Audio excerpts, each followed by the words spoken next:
Hey world, stop cheating on people. Stop it. Stop. There. Now that that's taken care of.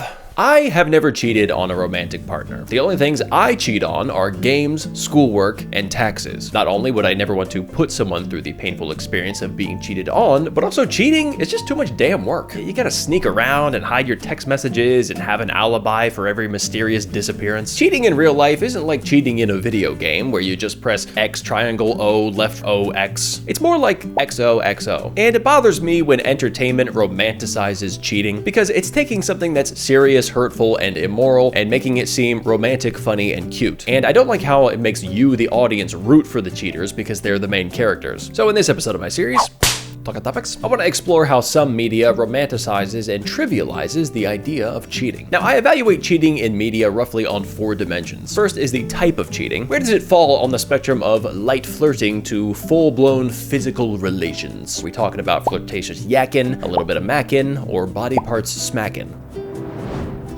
Second is the framing. How is the cheating presented? What's the tone? Is it lighthearted or serious? Do characters recognize the wrongness of their behavior? Do they face consequences for their actions? Third is the justification. Usually the cheating is depicted as bad on some level, but there's an attempt to justify it with extenuating circumstances. Fourth is the necessity. How important is the cheating to the story trying to be told? Because obviously cheating is used as a plot device to add tension and conflict. I don't think writers put cheating into their stories just because they love cheating or something. It's used to heighten the drama. Now, the example that first got me thinking about this is Jim and Pam in The Office. If you remember from the 10 times you've rewatched the show, in the first 2 seasons, Pam is in a relationship with Roy, and Jim is in a relationship with a blow-up doll. Now, even though Jim and Pam are basically each other's work husband and wife, at the end of the day, Pam is committed to her relationship with Roy because they're engaged, whereas Jim is clearly hankering for a bit of a wham bam thank you, Pam. The type of cheating between Jim and Pam is mostly non-physical. It's more along the lines of emotional cheating. It's them spending a lot of time together, joking and being playful with each other, with the occasional moment of extra meaningful eye contact, all while knowing full well that they're both into each other, even though it's never been said out loud. For the most part, they keep it just kosher enough that they can maintain plausible deniability about what they're doing. But there are some moments that are more obviously crossing a line. Grabbing hands, Jim play fighting with Pam and picking her up, Jim saying they had a date. Some might even say we had our first date last night. Pam gets drunk and kisses Jim in the first episode of season 2, which I had completely forgotten about. I was surprised they did something so bold right at the start of season 2. Then of course at the end of season 2, we get the biggest line crossing of all, with Jim confessing his feelings to Pam, getting turned down, and then kissing her anyway. Nobody is even drunk. Except probably Meredith somewhere. The way the show frames Jim and Pam's cheatery behavior is mixed. On the one hand, it's obvious that we're supposed to be rooting for them to get together. They're likable characters, they have chemistry together, they're into each other, and they'd be good in a relationship with each other. Their interactions with each other are, for the most part, funny, cute, and a little romantic. But then there are moments where the show casts a negative light on their behavior. Angela subtly scolds Pam for her relationship with Jim. I count how many times Jim gets up from his desk and goes to reception to talk to you. Roy catches Jim getting a bit too touchy-feely with Pam and confronts him. Try to cop a feel or something, Hopper? And there are several times where Pam pulls back when Jim is being too forward. When Jim is play fighting with her, she gets uncomfortable at being caught flirting so obviously. Oh my god, hey, put me down. Hey! Pam rejects Jim's attempt to label their time together as a date. Some might even say we had our first date last night. I have some taxes to get out. When she senses Jim is about to reveal his feelings on the booze cruise, she walks away. I'm cold. So there is some acknowledgement that what they're doing is inappropriate. To justify the cheating, the show uses a couple of old standbys. The first, and the one that's almost always used to justify cheating in entertainment, is that Jim and Pam are just so good together. They're so into each other. They might be happier together. I guess cheating is fine if it's with someone you really, really like. Babe, I cheated on you with another guy. What? I can't believe you would do that to me. No, I really like him. We're good together. Oh, well that's fine. Why didn't you say that? I should have said that first. Please, proceed. The second justification is that Pam's current relationship is lacking. This is also a staple of the romanticized cheating trope. It's okay that they're exploring romance with someone else because their current partner isn't that good anyway. In this case, it isn't just that Pam's relationship is unfulfilling, but also that Roy is specifically a bad partner. Maybe not straight up toxic, but he certainly has his share of negative qualities. This is supposed to kinda let Pam off the hook for flirting with Jim and kinda let us, the audience, off the hook for wanting her to flirt with Jim. The third justification is that Pam is drunk when she kisses Jim, because I guess whatever happens when you're drunk doesn't count. You know, alcohol, it's like a portable Vegas. What happens in the drunk zone stays in the drunk zone. Now, as for the necessity of the cheating, I don't think it's really needed. The core premise of Jim and Pam's situation is fine. I actually like it. A guy pining after his coworker who's already taken while she's in an unsatisfying relationship. I think each of their situations are individually relatable to a lot of people. This has never happened to me, but it's probably a common occurrence that someone has a crush on a person who is already in a relationship. That probably happens all the time. So I'm not opposed to the premise here, but it could have been handled in a way that doesn't feel like the characters are crossing a line. First off, they could have toned down the flirting and especially not had them kiss each other, but also they could have done the whole will they, won't they storyline without Pam being in a relationship. Like maybe Pam and Roy break up and then Jim makes a move on Pam and says, "Hey, so I actually like you. Do you want to go out sometime?" And then Pam says, "Oh, I don't think I'm ready to date again yet." And boom, there you go. There's the conflict that prevents Jim and Pam from getting together immediately. That's a whole season's worth of tension right there. Jim trying to slowly win over Pam after her breakup. It's not exactly the same dynamic, but it's pretty close and it's not problematic. I don't know why the writers didn't reach out to me about this. I was available. I was a kid, but I was available. The movie Something Borrowed is actually about cheating, and by coincidence, it also has John Krasinski. I guess you could say this is part of the John Krasinski cheating cinematic universe, the JKCCU. And you know, The Office was still airing when this movie came out, so John Krasinski was spending time with a movie while he already had a TV show. Isn't that interesting? But to be fair, he isn't the one cheating in this movie. The two main characters, Rachel and Dex, are longtime friends who are secretly in love with each other but have never confessed it, and Dex is engaged to Rachel's best friend, Darcy. I love you, Rachel. I love you too. So one night after Rachel's birthday party, she and Dex end up having a drink together, and things start to get flirty. Now I remember why I had such a crush on you in law school. No, you didn't. Oh, come on, you knew. God, if we could do anything, be anything, what would you do? What would you be? I'd be a teacher. Well, you might not get to be a teacher, but you do get to be a cheater, which, hey, same letters at least. So they go home with each other, and let's just say it is bang o'clock in Doinkville. And the way this movie frames cheating is kind of all over the place. After sleeping together, Rachel expresses regret about it to her friend Ethan, John Krasinski, and wouldn't you know it, old Cheatster McGee from The Office supports Rachel's decision to cheat. I don't know what you want me to say. I mean, I guess I'm impressed, actually. I didn't think you had it in you. That's what she said. Oh my God, it's terrible. Why? Nobody's married yet. And hey, I can see you guys together. If the roles were reversed, Darcy wouldn't even hesitate. What the hell kind of logic is that? Hey, you know, even though your friend has never slept with your boyfriend, hypothetically, she probably would, so it's okay to sleep with her boyfriend. And even if you're Rachel and you agree with that take, why are you best friends with someone who's such a scumbag that you think they'd sleep with your boyfriend? Hey, Rachel, just move on. The man's taken. There are plenty more fish in the sea. I mean, hell, you got a big tuna right in front of you. Hey, big tuna. The scenes where Rachel and Dex are secretly spending time together are romantic and sweet, but then there are moments where the movie moralizes about the cheating. Rachel is racked with guilt about all of it throughout the movie, to the point where she even almost confesses to Darcy. I have to tell you something I've done. And at one point, Dex's father senses what's going on and lectures him about it. What you want.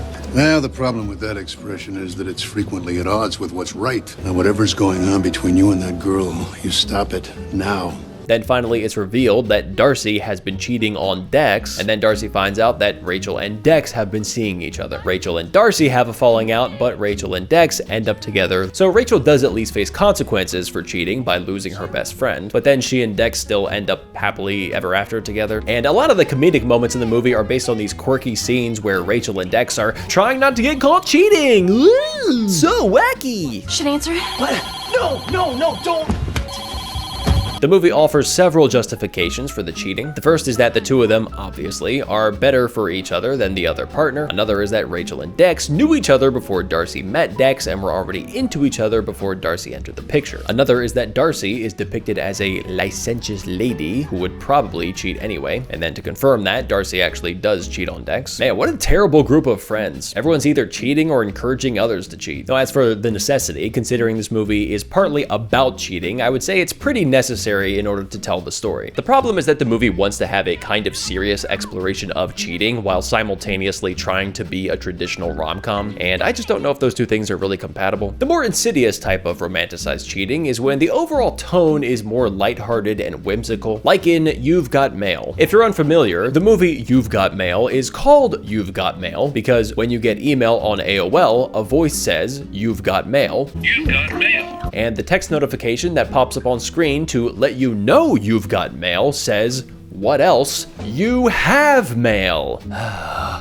Why? Make it say you've got mail. This is like when subtitles don't match what the person on screen is saying. Does it really matter? Well, no, but also yes. It does and it doesn't. It's not a big deal, but it's also kind of the most annoying thing in the whole world. So the two main characters, Joe and Kathleen, are in relationships. Joe lives with his girlfriend and Kathleen lives with her boyfriend. The two of them meet online and strike up a friendship that they can both tell is getting romantic. And the movie doesn't play coy with the fact that it's about cheating. Is it infidelity if you're involved with someone on email? The characters don't ever do anything physical with each other until after they've ended their relationships, so the movie at least has that going for it. The problem with the movie is that the infidelity is portrayed in such a lighthearted, quirky way. The movie opens up with the two main characters giddily waiting for their partners to leave for work so they can run to their computers and resume their secret chat with each other. And the tone of the scene is like so playful and fun. Like, listen to the music.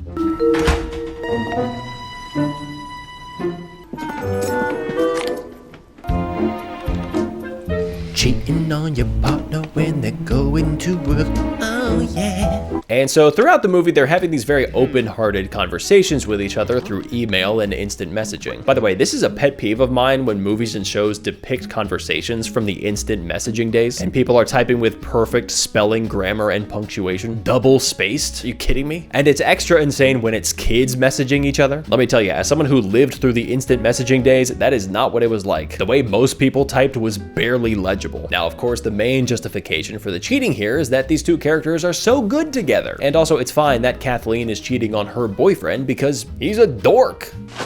Don't you have another one of these at your apartment? I might. That you wrote a column about? Yes. The movie surprisingly doesn't use the bad partner justification, at least not at first. Neither Joe's girlfriend nor Kathleen's boyfriend is a Roy. Joe even admits his relationship is fine. I love Patricia. Patricia's amazing. And yet they are still exploring other options. By the way, I forgot Dave Chappelle is in this movie. I don't know, I just thought that was weird. It's like if you watched The Notebook and John Mulaney was in the movie. The biggest justification for their infidelity comes later in the movie when Joe and Kathleen both realize that their partners are not right for them. But that's after they've already been having secret conversations and meetups with each other. And to make it even worse, the cheating angle really isn't necessary here. You could remake this movie with the characters being single and it would be like 95% the same movie. The fact that they're both in relationships is supposed to be this roadblock that prevents them from getting together sooner to draw out the tension. But there's already a natural roadblock to meeting in person just due to the fact that they're strangers who met on the internet. They would still be hesitant to meet each other even if they were single. And spoiler alert, they meet up anyway halfway through the movie. So it doesn't seem like the time frame of them meeting up would be much different if they were single. Most of the tension and conflict in the movie doesn't come from the cheating. It comes from the fact that they're strangers on the internet and, as they eventually learn, they're both rival booksellers. The cheating is just this extra little bit of drama they sprinkle on top that barely factors into the story anyway. So why put it in there? Just so you can show these cute moments of them sneaking around behind their partners' backs? And then we've got the Love Actually dude with the cue cards. If you haven't seen Love Actually, this woman realizes that her husband's best friend is secretly in love with her. So he decides to show up at their home and pour his heart out to her on a bunch of cue cards while the husband is sitting inside, oblivious to what's going on. Then when he's finished, she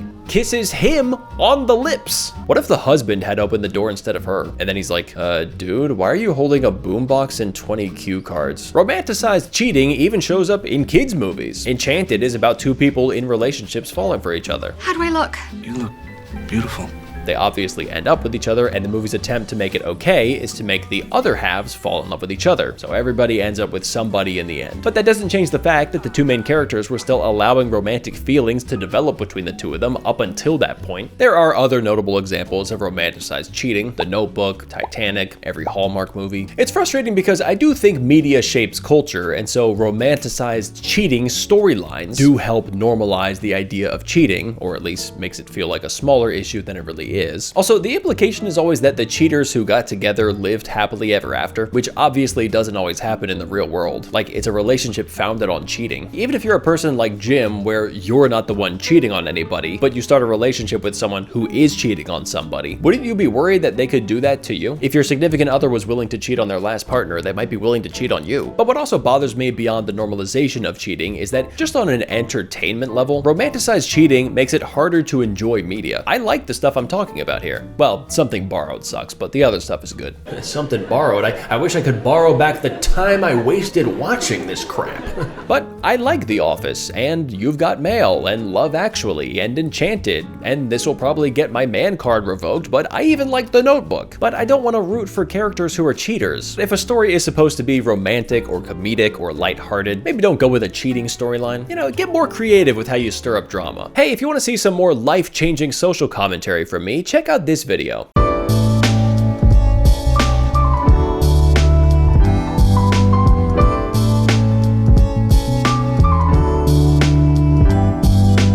Cheater, cheater, Walmart greeter.